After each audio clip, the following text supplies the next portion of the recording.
Ma'am, જે લોકો અહીંયા ગ્રેજ્યુએશન ઇંગ્લિશ મીડિયમમાં નથી કર્યું, શું એ લોકો ઇંગ્લિશની ઇન્ટરનેશનલ એક્ઝામ ક્રેક કરી શકે?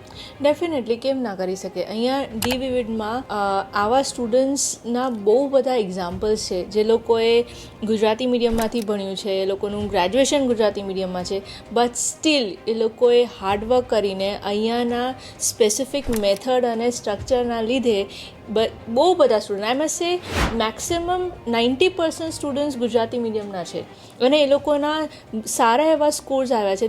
દે have scored more than 7.5 bands in IELTS. They have scored more than 75 in PTE. તો ડેફિનેટલી આ શક્ય છે જ. હા, શું જોઈએ એમાં? એ લોકોનું કન્સિસ્ટન્ટ હાર્ડવર્ક, શીખવાની ધગશ, પ્રોપર મોક ટેસ્ટનું ઇવેલ્યુએશન એન્ડ કન્સિસ્ટન્ટ પ્રેક્ટિસ. જો આ 5 વસ્તુ સ્ટુડન્ટ્સ ફોલો કરે તો એ લોકોને ઇંગ્લિશ ના પણ આવડતી હોય તો વિથ ટાઈમ ડેફિનેટલી એ લોકો સારો સ્કોર કરી શકે. ટાઈમ જોઈએ 100%. જો તમે બી આ પ્રોબ્લમને ફેસ કરો છો તો કોન્ટેક્ટ કરો and we are there to help you.